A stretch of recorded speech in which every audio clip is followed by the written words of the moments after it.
No confidence motion tabled against the finance minister defeated by a majority vote. Former President Mahinda Rajapaksa absent for voting.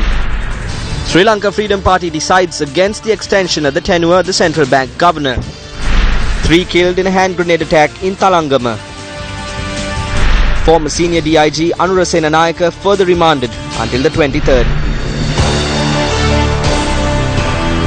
Hello there, very good evening. This is Primetime News. I'm Sonali Wanigabadage.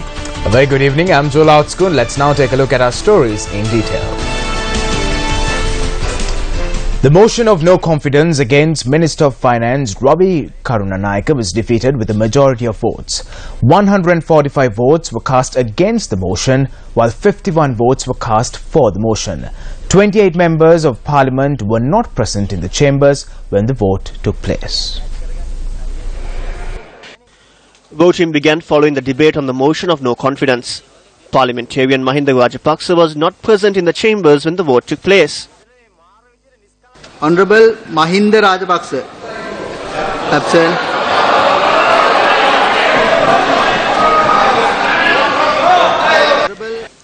UPF MPs Chandrasiri Gajadira and Siripala Gamlat also abstained from voting. Members of the Tamil National Alliance abstained from voting while the JVP voted for the motion. Arumugam Thondaman abstained from voting while Douglas Devananda voted against the motion. 51 votes for and 145 votes against. 27 persons absent, thereby the no confidence motion is defeated.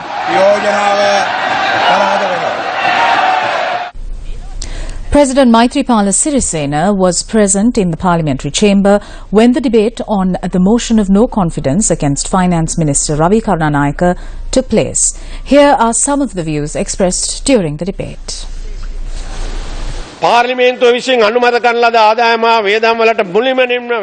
Financial allocations have been made to new proposals which have not received parliamentary approval. The economy is bankrupt. The conditions imposed by the IMF are giving rise to hunger and unemployment. Only thieves and underworld thugs can engage in business activities with a profit of 30%. What is the Minister of Finance doing? Printing money. When you print more than the allocated amount of money, inflation rises. We call on the finance minister to stop fooling the parliament, stop fooling the country, stop driving the country to bankruptcy and resign from your position. Can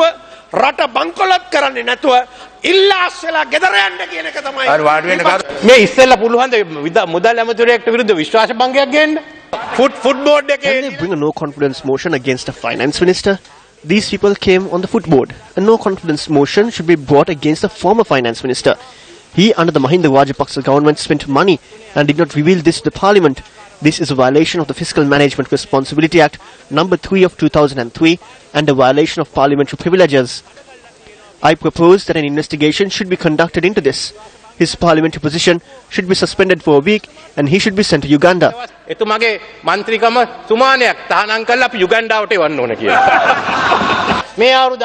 Before the end of this year, we will eliminate the foreign exchange control.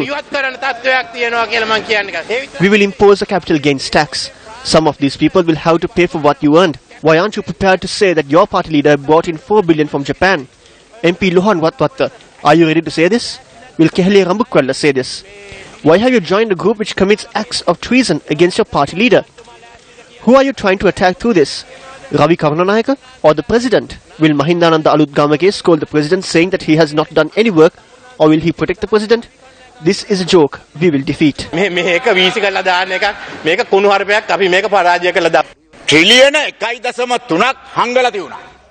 A debt worth 1.3 trillion was hidden. This money does not appear in the Rajapaksa era statistics. Now all of a sudden this comes on to us.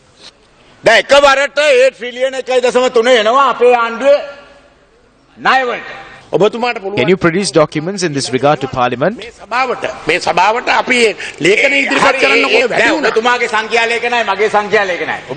Your statistics and mine are different. Yours is negative while mine is positive.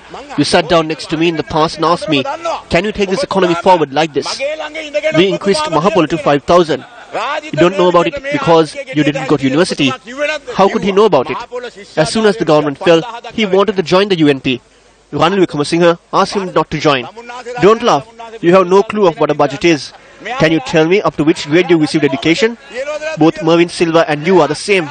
Their only qualification is having no qualification. We should ensure that those who enter Parliament have educational qualifications. Then such persons wouldn't be able to enter Parliament. If these people enter the government service, they won't even be fit to act as janitors because that too requires certain qualifications. These are the sort of people who are attempting to teach us about the economy.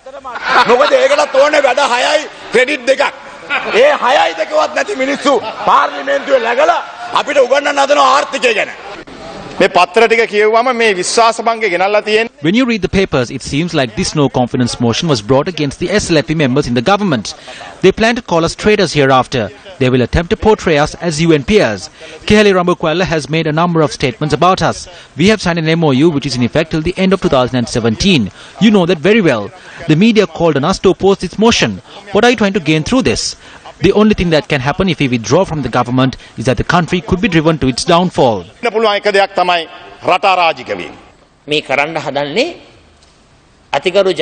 What they are attempting to do is to stall the journey of President Maithripala Sirisena. Can you remember what Vimal Veerawangsa said during the previous government? He said we cannot move forward with our finance minister and with PB Jayasundara. He said that there was an economic hitman in their government. What did Bandula Gunawardena say back then? PB Jayasundara is destroying the nation. Then he said that a person can live for a month on 2,500 rupees. Bandula Gunawardena should bring a no-confidence motion against himself. Bandula Gunawardena මැතිතුමා කරන්නට ඕන තමන්ට විරුද්ධව විශ්වාස භංගයක් යෝජනා කරන්න. මතකද කිව්වා? සක්‍රයාගේ පුතා වයිමාවත් බඩු මිල අඩු කරන්න බෑ. We didn't bring this no-confidence motion to topple the government or to win it. We brought this motion to showcase to the parliament and the nation that we have no confidence about the finance minister. Various matters that are coming to light now would seem to suggest that public finance was unjustifiably used in several ways for several purposes, as if the public finance was personal and private property. Everybody who was in the former government must accept responsibility for that situation. And I must say that all the signatories to the present no confidence motion were persons holding positions of responsibility in the former government. We would like to caution the finance minister and the finance ministry that you are being carefully watched by the people of this country. It must be remembered by everyone that this parliament owes a responsibility and duty to the people of this country to ensure that every cent that is expended as public expenditure is for the benefit of the public and not for the benefit of anyone else. Minister S.P. Dissanayake made a request in Parliament today not to extend the tenure of Central Bank Governor Arjun Mahindran. Prior to the elections, the Prime Minister told the country that no matter what government comes into power, he will appoint a parliamentary select committee to look into the large-scale financial fraud that was committed by the Central Bank Governor in broad daylight. No such committee was appointed. As the Sri Lanka Freedom Party, we would like to make this request from the President and the Prime Minister. The tenure of the Governor of the Central Bank of Sri Lanka is coming to an end at the end of this month. I think it is best for the President, Prime Minister, Government and the Finance Minister if they just let him go. Several issues were raised during the COPE committee meeting yesterday. The President made a public statement saying that he ordered for the Central Bank Governor to be removed. Honourable Parliamentarian Anuru Kumar Dissanayake, when the President makes such a statement to a person like the Central Bank Governor, he must go. So there is an issue with regard to this person.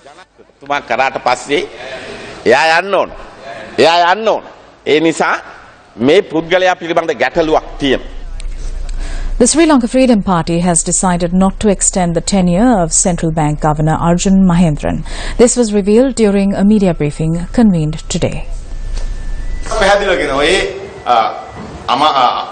The complaint lodged with the Bribery Commission against the Governor of the Central Bank is still being investigated. We are continuing to provide information required for this. We will not take steps to save him from the fraud that he has committed. Our stance is that the Governor should step down immediately.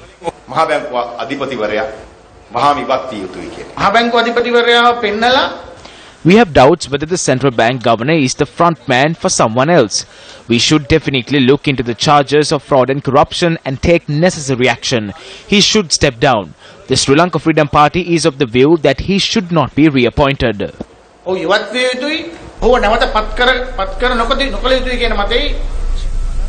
Three persons, including 2 women, died as a result of a hand grenade explosion at a house located in Thalangama, Battaramulla. A 9-year-old girl who was also sustained to severe injuries in the explosion is currently receiving treatment at the Colombo National Hospital.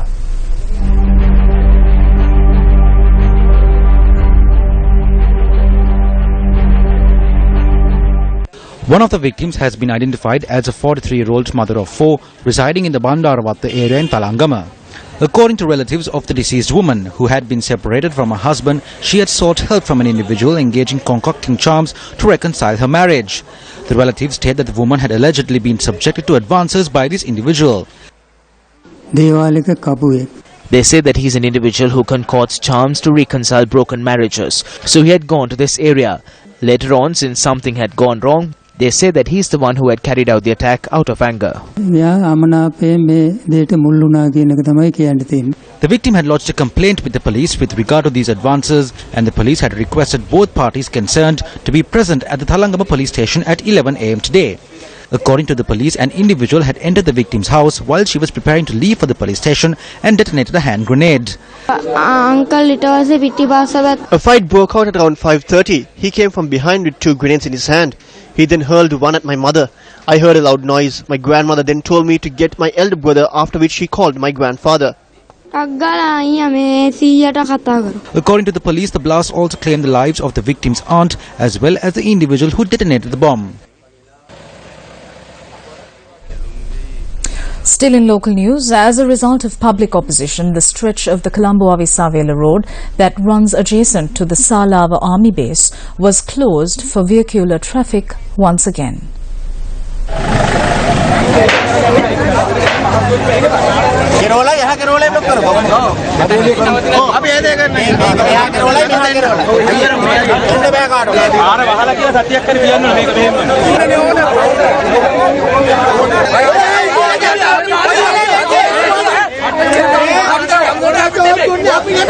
Drivers had to use alternative routes after the roads were closed down following the public opposition.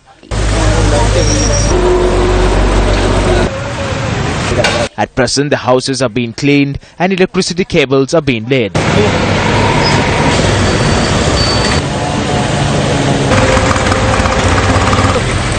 Meanwhile, Army spokesperson Brigadier Jayana Jayavira elaborated on the future course of action regarding the Sava army base. Taking all of this into consideration, the camp will be rebuilt in the exact same location. Just because the camp is lost, the military presence will not reduce in that area. However, an ammunition dump of this sort will not be constructed. We will plan the necessary course of action to ensure that the base functions as usual.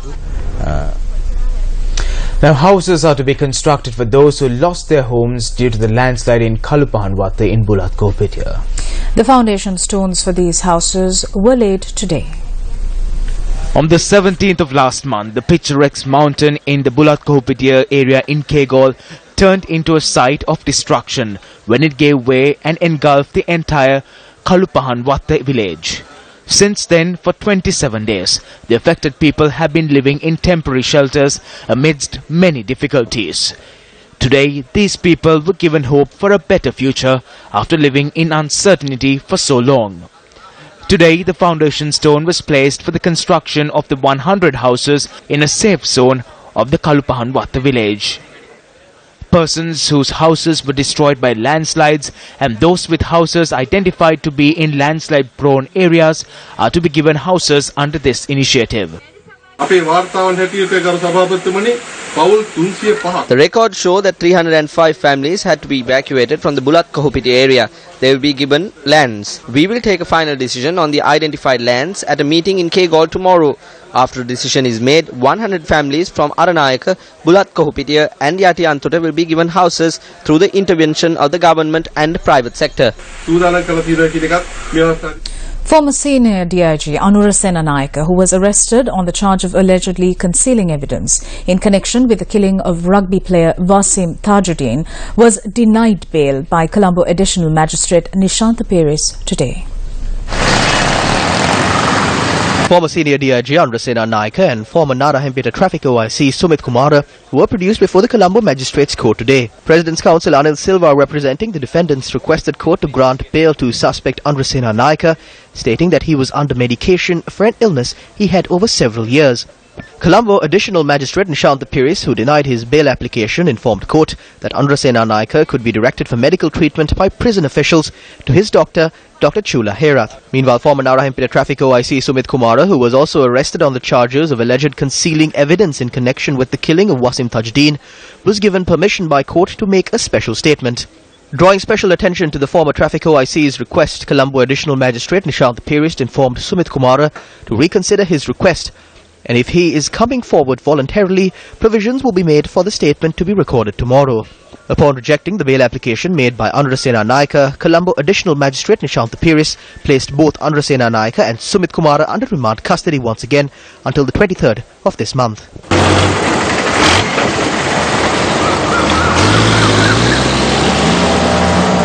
Still in local news this evening, the cabinet spokesperson was quizzed by the media over the presentation of a supplementary estimate to purchase vehicles for ministers and parliamentarians. You asked the people to tighten their belts while imposing VAT, but you are spending so much to purchase vehicles. Ministers and MPs are capable of purchasing a vehicle after a period of 5 years. 35 million rupees was allocated for a minister and 28 million for a deputy minister. Do you need to spend so much to purchase vehicles? This allocation has been made after taking into consideration the current prices of vehicles. There were 1,500 vehicles in the presidential palace during the previous administration. The government is doing the same thing. Nothing will be done in secrecy. There are some areas that cannot be accessed by a four-wheel vehicle. You need a heavy vehicle for that.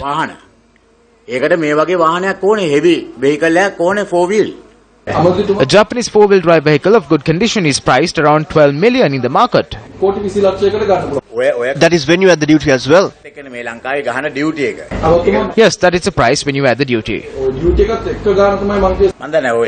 I do not know if this is for one or two. However, the newcomers are given two vehicles including a backup vehicle. Are you saying that you need separate vehicles to serve the people based on the system of the roads in the country? I am not saying that we need super luxury vehicles, but we need four-wheel vehicles with a certain engine capacity. Venerable Dr. Godagama Mangalathera has been appointed as the chief incumbent of the Dambulla Raja Mahaviharaya. The registrar of the Askiriya chapter, Venerable Dr. Medagama Dhammanandathera, said the decision was reached unanimously during the Sangha Council meeting held earlier this evening. Venerable Dr. Medagama Dhammanandathera added that Venerable Inamalwe Sumangalathera will continue to function as the trustee of the Dambulla Raja Mahaviharaya.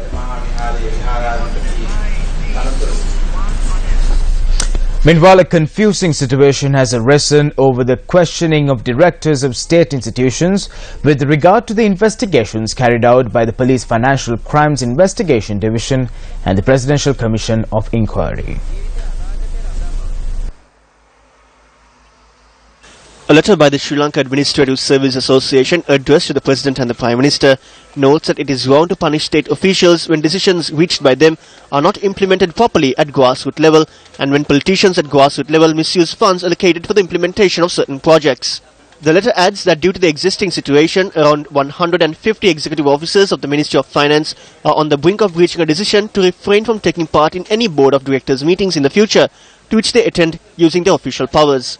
The Sri Lanka Administrative Service Association calls for a discussion with the President and Prime Minister to resolve this situation immediately.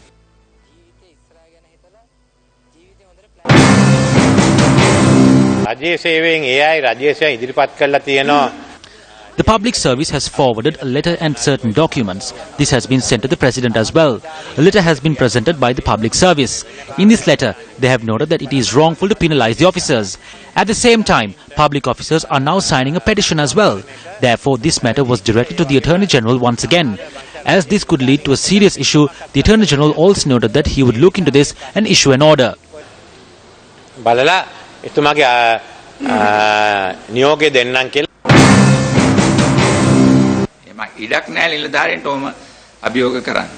Officers cannot issue such challenges. They too have a certain degree of responsibility.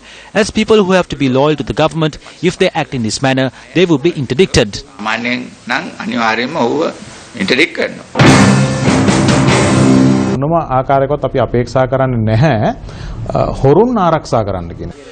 We do not hope to protect rogues. However, if one has committed theft, he needs to be punished.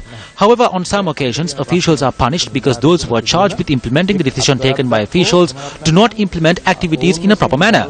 At present, there is no progress in the state sector because most persons are afraid of making decisions. If they make a mistake, they will have to face serious consequences.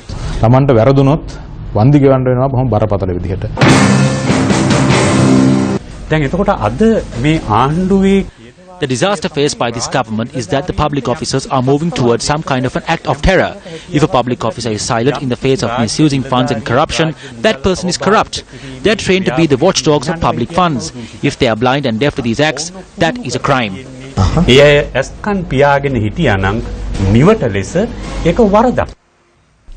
The Global Peace Index 2016 has ranked Sri Lanka as the 97th peaceful country in the world. The Global Peace Index is compiled annually by the Institute for Economics and Peace. It measures peace according to 23 qualitative and quantitative indicators. Sri Lanka was ranked 118th out of 162 nations in 2015. However, within a span of 1 year, Sri Lanka's position in the GPI rose by 18 positions, making it the 97th peaceful nation in the world in the list this time around. Iceland is ranked first in the index, making it the world's most peaceful nation, and Syria has been named the world's least peaceful nation. Bhutan has been ranked the most peaceful nation in the Asian region. The National Conference of Sri Lanka Institute of Training and Development commenced at the BMICH today. The conference was themed Building World-Class Organizations. The inauguration of the conference was held under the auspices of Minister of Skills and Development and Vocational Training Mahinda Samarasinghe. The keynote speaker for the two-day conference is award-winning scientist and international speaker Dr. Dragos. As an entrepreneur, you can invent your own future, but it's so important that you stop thinking and you start doing. He said, but the problem is you fill your head with so much stuff, with so much information, but you never put it into practice. If you want to be happy and fulfilled, you have to be authentic and honest. To find a way to tell people that their dreams can become a reality no matter where they start. This is why my mission is to empower 1 billion people in the world to live their dreams, because there's 1 billion people who have jobs, who have money, who are unfulfilled and who do not care. Well, now just a short while ago, England were 223 runs for the loss of 5 wickets.